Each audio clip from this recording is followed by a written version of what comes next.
धन्यवाद गरिमा जी। मंचासीन कांग्रेस के हमारे सभी सम्मानित पदाधिकारीगण और उपस्थित मीडिया के प्रिय साथियों, आज की कांग्रेस मुख्यालय में आयोजित इस पत्रकार वार्ता को इस रूप में महत्वपूर्ण माना जाना चाहिए कि यह पत्रकार वार्ता राज्य सरकार की कल हुई कैबिनेट के पश्चात उनके द्वारा लिए गए निर्णयों का संज्ञान लेते हुए आगे क्या हो सकता है उस पर आधारित है। जो होना चाहिए था वो नहीं हुआ, उस पर आधारित है।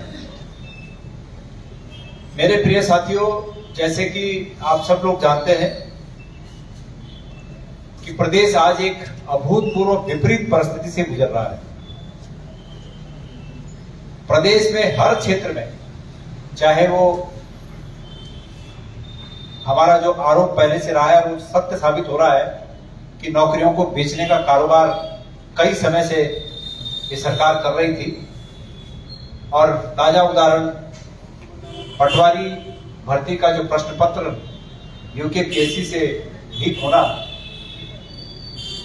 और इससे पहले यूके ट्रिपल एससी के पत्र हो, पेपर लीक होने की घटनाएं हो, या सहकारिता विभाग में नौकरियों को बेचने का कारोबार हो, इससे संबंधित आज की प्रेस वार्ता की पृष्ठभूमि में ये बातें अपनी जगह है। लेकिन सबसे महत्वपूर्ण बात यह है कि जोशीमठ में जो ये प्राकृतिक आपदा आई, इसके पश्चात सरकार से जिन ठोस कदमों की हम उम्मीद कर रहे थे, कल की कैबिनेट की बैठक में वो सब कदम नदारद दिखे। प्रदेश की बैठक, हमारे पड़ोसी राज्य हिमाचल में भी एक कैबिनेट की बैठक हुई जिसमें ऐतिहासिक काम हुआ कि ओपीएस पुरानी पेंशन स्कीम लागू कर दी गई। और हमारे प्रदेश की कैबिनेट की बैठक इसलिए हो रही है कि जोशीमठ के प्रभावित लोगों को जो 4,000 रुपया प्रतिमाह किराया देना था उसको 5,000 करना है। इतना बड़े काम के लिए बैठक हुई। मैं समझता हूं ये सरकार काम कम करना चाह रही है, दिखावा ज्यादा करना चाह रही है।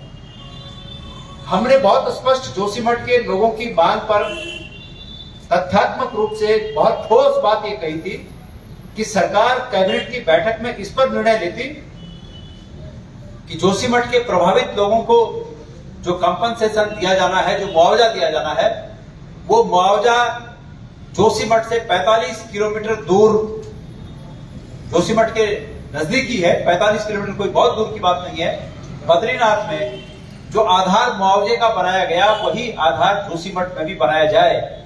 हम सरकार से मांग कर रहे थे। ये मांग वहां के प्रभावितों की ओर से की गई थी। हमने वो मांग उन प्रभावितों से लेकर सरकार तक पहुंचाने का काम किया था। लेकिन अफसोस है कि कल की कैबिनेट की बैठक में सरकार ने इस पर कोई निर्णय नहीं किया। कंपनसेशन के बारे में सरकार का स्टेटमेंट अस्पष्ट है। सरकार ये कह रही है कि हम बाजार भाव के तहत कंपनसेशन देंगे, उसके नियम से कंपनसेशन, बाजार भाव से कंपनसेशन देंगे। मैं सरकार से पूछना चाहता हूं कि बाजार भाव, इस शब्द का उन्होंने जब उपयोग किया तो क्यों नहीं वो बाजार भाव की कीमत बता दी कि क्या बाजार भाव है। और सरकारें अमूमन जो तय करती हैं बाजार भाव या सर्कल रेट जो तय होता है, तो उसके आधार पर उतना ही नहीं होता है। ये होता है जैसे बद्रीनाथ में 4 गुना है।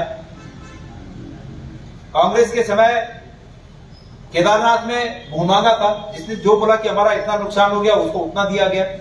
तो ये जोशीमठ के लिए ही ये सौतेला व्यवहार क्यों हो रहा है। मैं आज की पत्रकार वार्ता का उम्मीद करता हूं कि ये आवाज, कांग्रेस की आवाज भारत के आदरणीय प्रधानमंत्री तक जाए, जो हर मौके पर उत्तराखंड के तीर्थों का, उत्तराखंड के धामों का नाम लेकर स्वयं भी अपने को गौरवान्वित महसूस करते हैं। हम उन्हें याद दिलाना चाहते हैं कि ऐसा ही एक तीर्थ और ऐसा ही एक पवित्र शहर जोशीमठ, और जोशीमठ के लोग आज उम्मीद की नजर से उनकी तरफ देख रहे हैं। वो इसका संज्ञान लें और ये घोषणा करें कि भारत की सरकार जो कंपनसेशन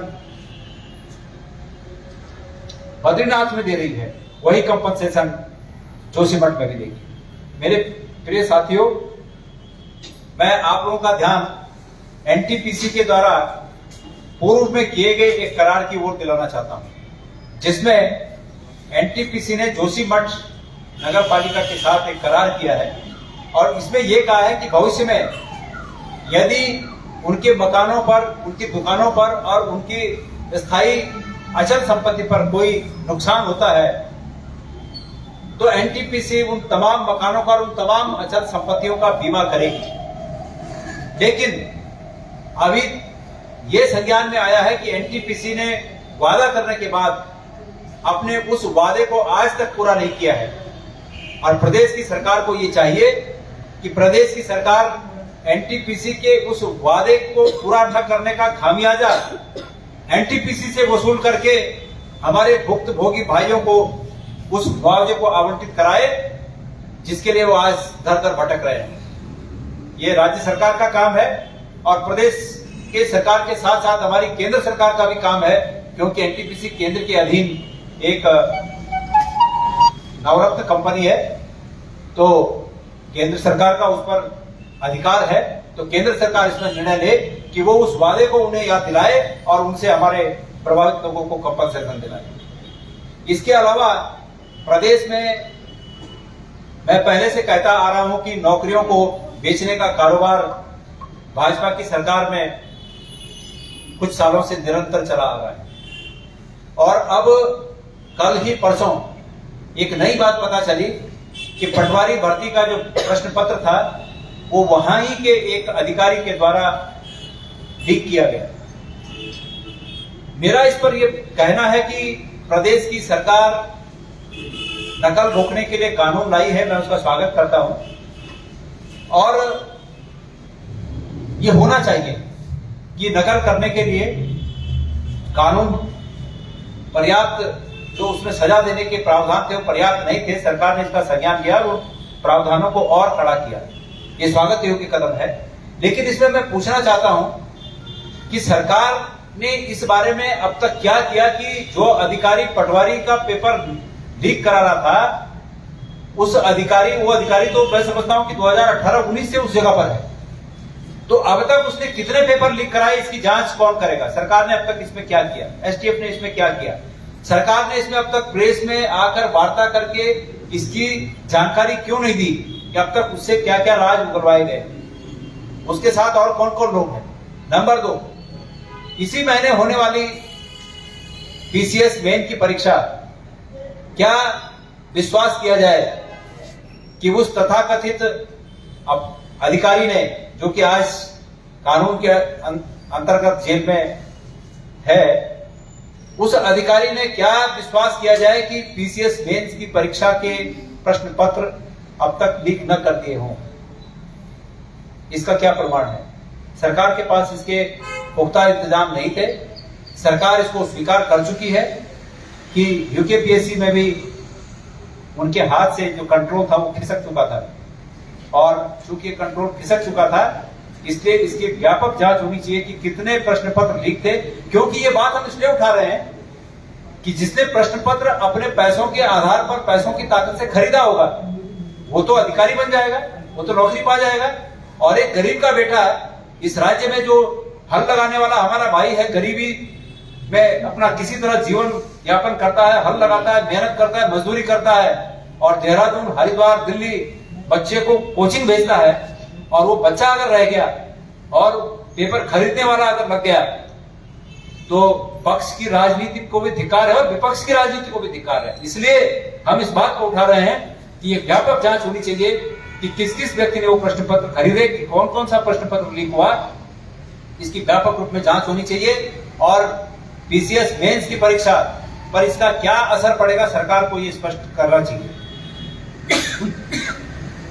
अगला हमारा जो बिंदु है वो ये है, हमारे प्रदेश में मोरी में एक घटना घटी जिसमें एक अनुसूचित वर्ग के युवा को किसी मंदिर में दर्शन के लिए प्रताड़ित किया गया।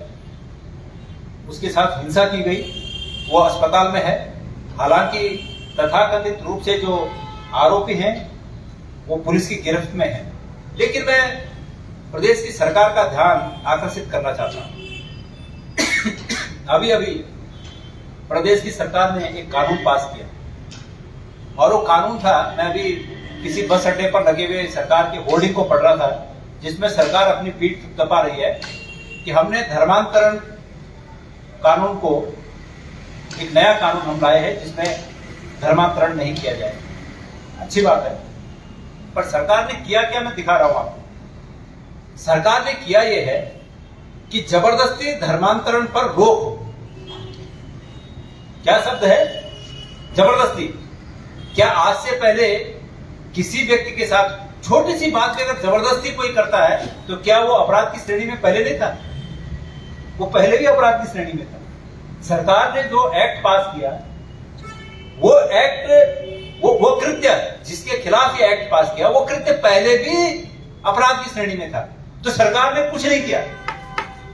हमारी सरकार, निवेदन ये है कि ऐसे कृत्यों को रोकने की आवश्यकता है। फजूल की बातें दिखाने की जरूरत नहीं है। वो तो पहले से ही है कि अगर जबरदस्ती कोई किसी के साथ कोई भी बात भी जबरदस्ती करता है, मैं किसी के साथ बात नहीं करना चाहता और वो जबरदस्ती मेरे साथ बात कर रहा है, तो वो भी अपराध है। भाई नहीं करनी है मुझे बात, वो बोले मुझे जबरदस्ती करनी है, तो जबरदस्ती जहां शब्द लग गया वो अपने आप में अपराध है। और चूंकि ये पहले से अपराध की श्रेणी में है, इसलिए सरकार ने कुछ नया नहीं किया। लेकिन हुजूर, हमारी सरकार, अगर आपको ऐसे मामलों में ध्यान देना ही है और धर्म की हानि को रोकना है, तो इस प्रकार के कृत्यों को रोकिए जो कृत्य अभी मोरी में हुआ। इस प्रकार के कृत्यों को रोकिए। इसके लिए कानून बनाइए कि भाई कोई व्यक्ति अगर मंदिर में दर्शन करने जा रहा है और उसके साथ हिंसा हो रही है, तो ऐसे कृत्यों को यहां रोकने की आवश्यकता है। हम ऐसे कृत्यों की पार्टी के मंच से घोर भर्त्सना करते हैं, जिसमें हमारे अनुसूचित जाति के एक भाई के साथ इस प्रकार की अभद्रता हुई, हिंसा हुई और उसको मंदिर में दर्शन के लिए रोका गया। तो ये कुछ बिंदु थे। इसके साथ साथ मैं आज की प्रेस वार्ता में पुनः सरकार का ध्यान अंकिता भंडारी हत्याकांड की ओर दिलाना चाहता हूं, जो कि धीरे धीरे सरकार की नजर में तो नेपथ्य में पहले से था, लेकिन आम लोगों की नजर में भी वो नेपथ्य में न चला जाए, इसलिए मैं सबका ध्यान उस हत्याकांड और उस बलात्कार कांड की ओर दिलाना चाहता हूं। मैं सरकार से पुनः ये निवेदन करना चाहता हूं कि उन दोषियों के साथ जो सरकार ने कहा था कि उनको जल्दी से जल्दी फांसी की सजा होगी, सरकार लोगों के सामने आए, प्रेस में आए और कहे कि उस मामले में अब तक क्या प्रगति हुई। मैंने समाचार पत्रों में पढ़ा कि जो मुख्य आरोपी है उसका नार्को टेस्ट होना था। मैं उम्मीद करता हूं कि सरकार उस नार्को टेस्ट में जो बातें पता चली होंगी वो इस प्रदेश की जनता को बताने का कष्ट करेगी, क्योंकि हमारे प्रदेश की हर माता, हर बहन इस मामले से बहुत चिंतित है कि कहीं सरकार, और जिसका कि पूरा अंदेशा है कि सरकार उस वीआईपी को बचाने के चक्कर में इस पूरे मामले को रफा दफा न कर दे। इसलिए इस मामले को भी मैं आज इस मंच से, कांग्रेस के इस मंच से मैं यहां पर उठाना चाहता हूं। कल के कैबिनेट की बैठक के बाद यह प्रेस वार्ता महत्वपूर्ण थी, इसलिए हमारे माननीय अध्यक्ष करण मेहरा जी ने ये दायित्व मुझे सौंपा कि उनके दौरे पर होने के कारण, हेडक्वार्टर में उपस्थित न रहने के कारण मैं अपनी पार्टी के इस पक्ष को यहाँ पर रखूं और आप लोगों ने यहाँ पर आकर ये पक्ष सुना। मैं उम्मीद करता हूँ कि आपके तमाम चैनलों के और प्रिंट मीडिया के माध्यम से ये बातें जनता तक जाएंगी और सरकार कुछ न कुछ एक्टिंग मोड में आएगी। जैसे कि हमने पिछली पत्रकार वार्ता में कहा था कि सरकार को वहाँ हॉल्ट करना चाहिए, तो चलिए एक ही दिन सही, हमारे माननीय मुख्यमंत्री जी ने वहाँ एक दिन का हॉल्ट किया। वो सांकेतिक था, लेकिन एक दिन का हॉल्ट किया। और वहां के प्रभारी मंत्री को मैंने ये सुना है कि प्रभारी मंत्री ना नुकुर कर रहे थे जाने में, लेकिन जबरदस्ती उन्हें वहां भेजा गया कि नहीं आपको वहां जाना है। उसमें भी उन्होंने 2 दिन और विलंब किया, क्योंकि वहां ठंड लग रही थी। एक तरफ हमारे भाई बेघर होकर सड़कों पर रात की शीतलहर में किसी तरह शीतलहर का मुकाबला कर रहे हैं और उत्तराखंड के मंत्रियों को ठंड लग रही है, लेकिन सरकार ने उन्हें वहां जबरदस्ती 2 दिन भेजा। कुछ न कुछ बात आगे बढ़ी और उम्मीद करता हूं कि आज की पत्रकार वार्ता से कंपनसेशन का मुद्दा बहुत महत्वपूर्ण है और सरकार बद्रीनाथ की तर्ज पर जोशीमठ के प्रभावितों को कंपनसेशन देगी। मैं ऐसी उम्मीद करता हूं। आपके यदि कोई प्रश्न हो तो उसका स्वागत है। अच्छा गुरिया जी, आपने भट्टियों वाला मामला उठाया है, हमने 2 तरह की